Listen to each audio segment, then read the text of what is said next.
Thank you very much, Mridu Tripathi ji, for the very exuberant and kind introduction.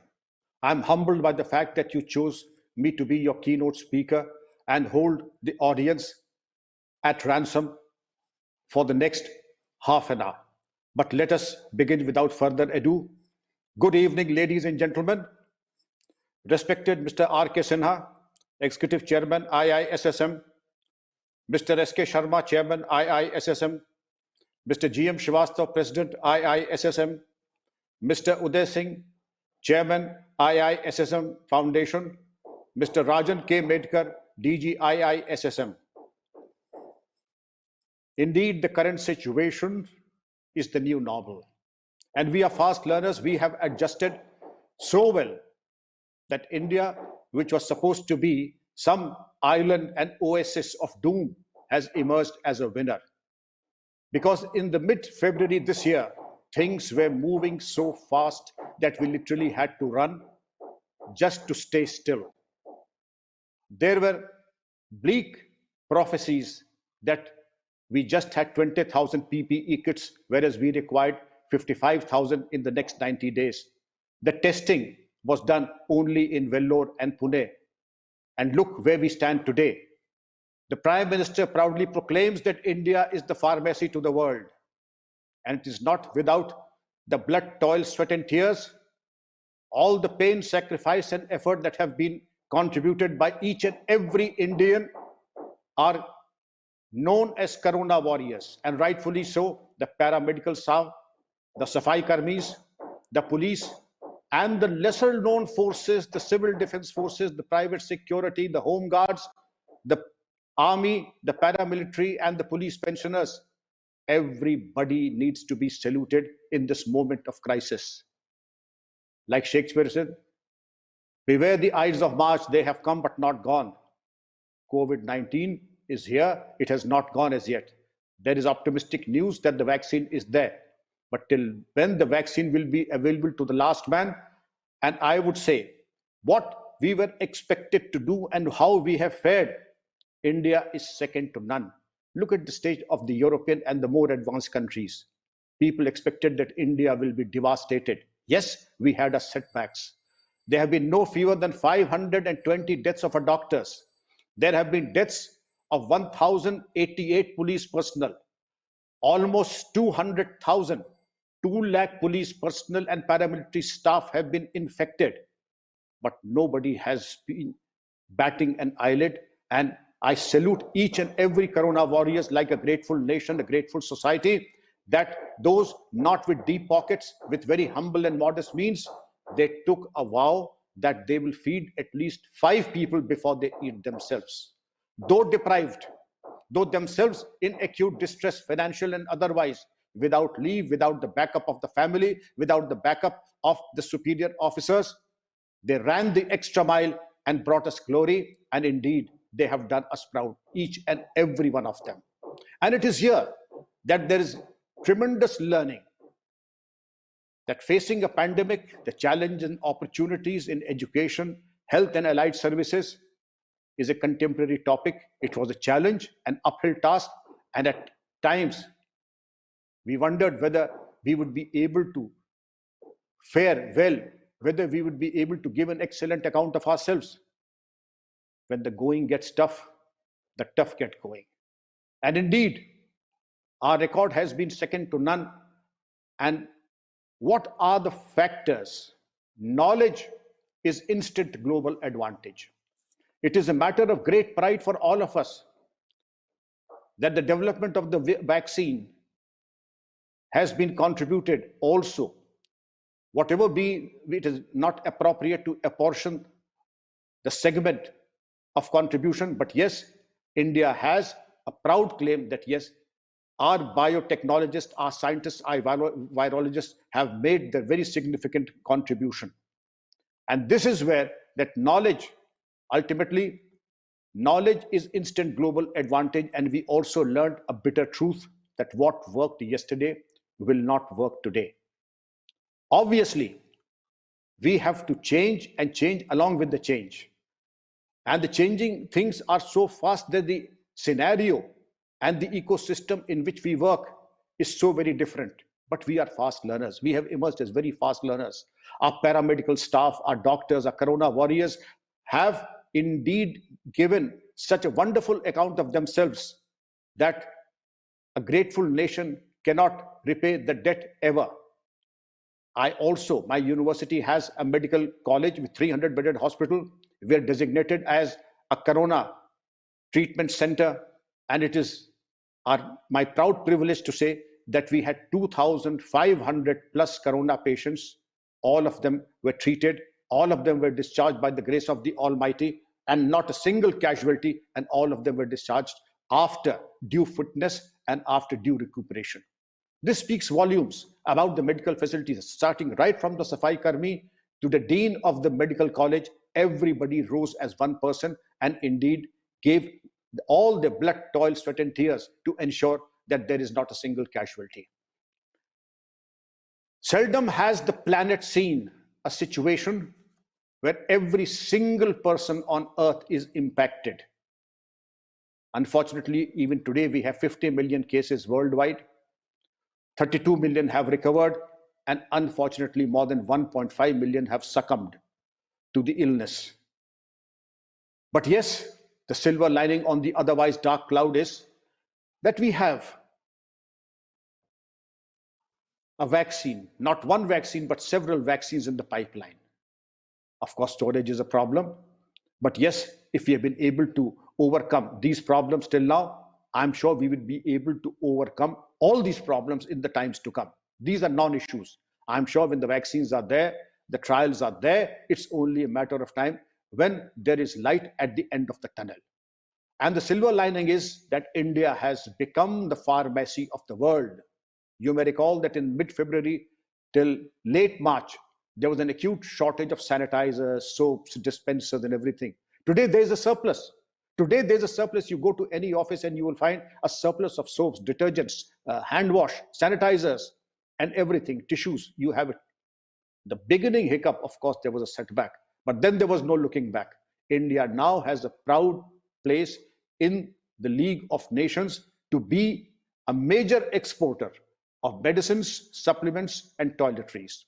This claim, because that every Indian contributed her might to make India great and indeed ensure proper health, hygiene for every citizen of India and every person who resides in our country. The medical and health services, there was a gloom prediction that we will be running short of ventilators. We are not running short of ventilators. There will be no hospital beds in the ICUs. There is no shortage of beds. There were prophets of doom who said that there will be shortage of critical medicines. There is no shortage of any critical medicine, any medical facility, and there is a surplus. We who are in Delhi and the NCR area, let us go to any major hospital and you will find visitors from overseas clamoring for medical treatment in our hospitals. And I dare say that there are patients from European countries also who come to India and are coming to India to take the fullest advantage of the medical facilities. This is the opportunity that we have of the medical and the paramedical line, the researches in respect of biotechnology, vaccines, preventive medicine, and community medicines. This was a time to take a relook also at our legal situations, and the Epidemic Diseases Act was formulated and enacted in the year, guess, 1897. We have, of course, made relevant amendments in the Epidemic Diseases Act. We have our own criminal procedure code. We imposed and used the provisions of section 144. Isko Dafa 44, we call it Dafa 44, section 144. But the breach of 144 was punishable under 188 of the Indian Penal Code. It is a matter of great satisfaction that the provisions of the breach of 144 were not exercised wantonly, but with a lot of application of mind.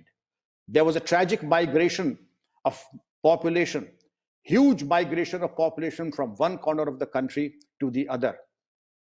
Family after family, pregnant women, young toddlers and children, an absolute tragedy. I'm sure it must have given sleepless nights to most of us, to all of us, in fact, who were privy to those sites, trudging away kilometer after kilometer. But again, to that credit, by the grace of the Almighty and the proactive efforts of the administration, not a single starvation death. Thanks to our Corona warriors and the proactive efforts made by various governments, various state governments, that not a single starvation death happened.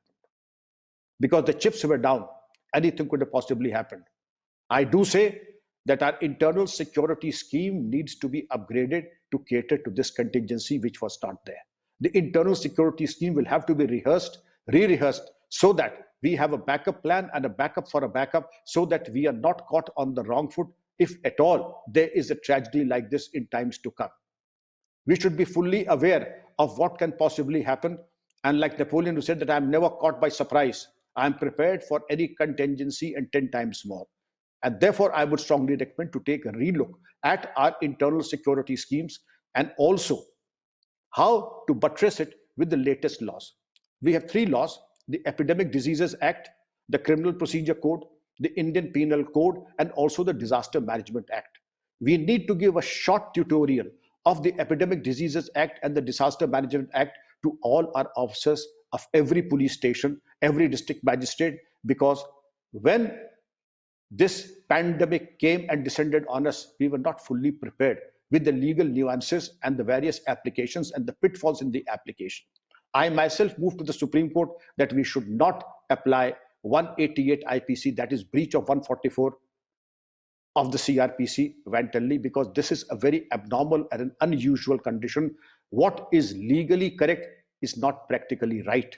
Indeed, the thousands and thousands of people who migrated from place A to place B, they broke the law. That is the legal aspect. But the practical and the humanitarian aspect is that though they broke the law, but they had no option. It was a compulsion that was thrust upon them. And if the compulsion was thrust upon them, it was the responsibility of the state. And you would be happy to know that 4 high courts supported my contention, and 188 frivolous cases were done away with because it was a tragedy. But I would be failing in my duty if I were not to point out the blunders that we committed. The administration at 2 or 3 places, but I would say only by way of exception, I can only say 3 incidents that took place in North India where disinfectants were sprayed on the migrant population after keeping them at a particular place. This was best not done. It was in bad taste, it was in bad law, and it was absolutely inhuman to subject human beings to disinfection, mass disinfection by spraying of pesticides and things like that. This was best avoided, but it is a matter of, I would say, consolation that the district magistrate and the senior police officer apologized to the people, that they're extremely sorry, but perhaps it was a knee-jerk reaction at the lowest level. But that is why I need to say that this needs to be built in, and built in the system, that we do not commit such blunders in times to come and we do not falter again. There are immense opportunities in matters of manufacture, distribution, not only of toiletries, soaps and sanitizers, but medicines and supplements, as I mentioned before. Coming again to the education sector, this sector again, when the challenges came up, I have no hesitation in saying that many of the paramilitary forces, the police officers and those in charge of law and order, they started getting stressed. Stress became depression, and depression became horrific. We also have horrific and tragic cases of those who tried to harm themselves. And then we need to address and fix this issue. Under these stressful conditions, what should be the backup? What should be the shock absorbers? What should be the roadmap to ensure that nobody tries to harm herself or himself?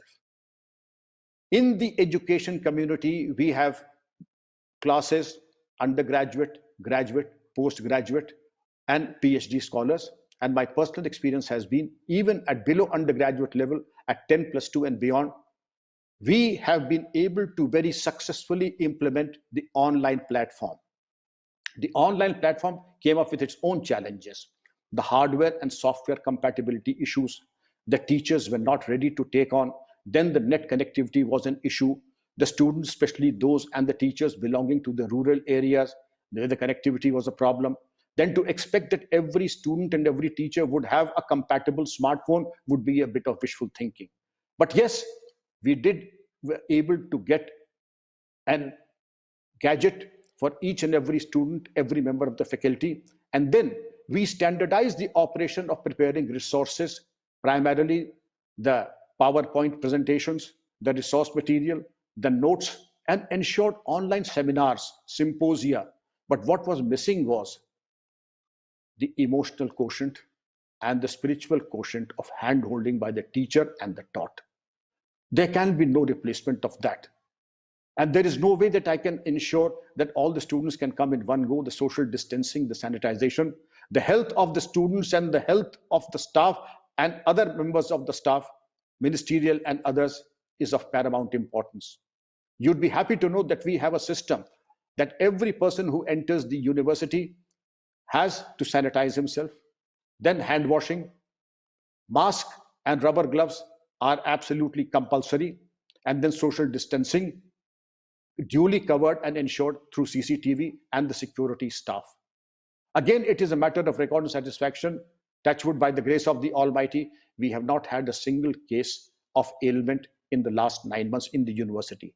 But what we have ensured is that a student who wants to meet a teacher to resolve his or her issues, because there are problems, especially in matters of science subjects, engineering subjects, the practicals, the technology, the laboratory work.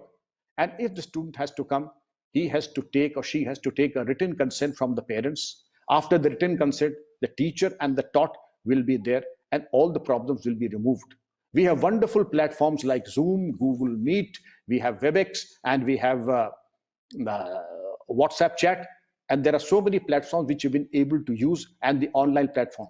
We have also been able to successfully conduct the online examination, online interviews, the deposit of fees, the examination and the declaration of results, and even the convocation are possible on the online platform. So we have never felt helpless.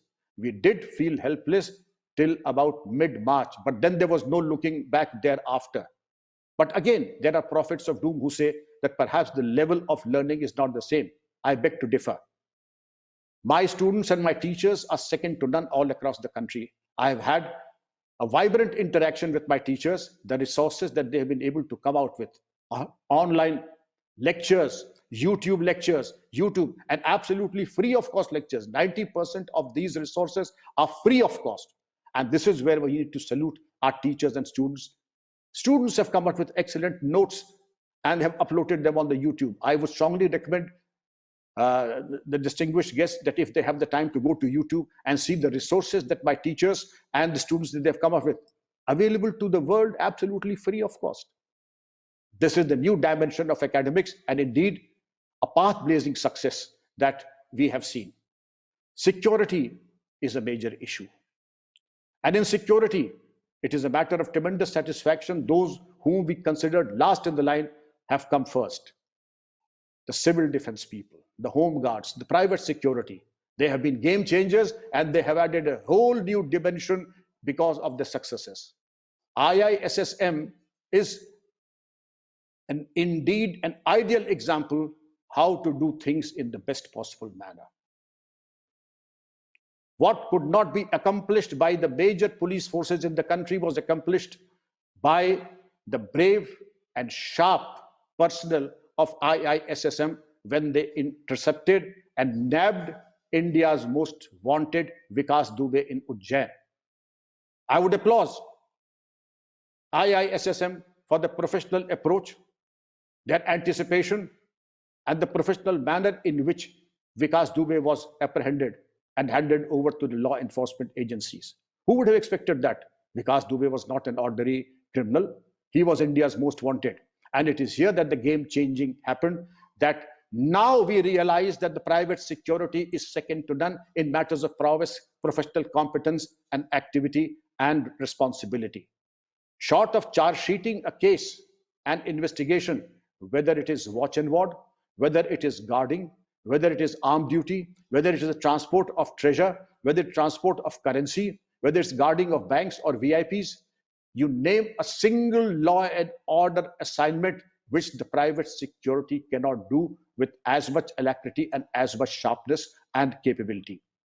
This has been the development in the last 6 months, that the capacity building, the talent upgradation, and what the best international practices, not only in medicine, not only in education, not only in security matters, but those pertaining to IT, mental health have been incorporated and have been imported, and we have adapted them. We have adapted them so well that, yes, that has been a success story without any parallel. My last point would be that there is an acute sentiment in respect of mental and physical health.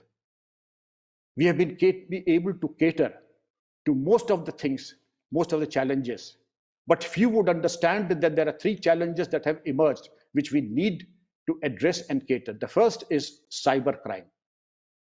We need to have investigators, especially in the private security business, to be experts in cybercrime. Two, addressing psychosomatic ailments. Address domestic violence. These are the areas which have seen almost 35 to 40% increase in the last 8 months, and a very horrific state of affairs in domestic violence, increase in cybercrime, and also increase in the attempts to harm oneself, the suicidal tendencies and the suicides.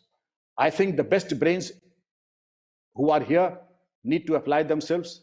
A subgroup could be made to address these three issues, and I'm sure there will be a solution.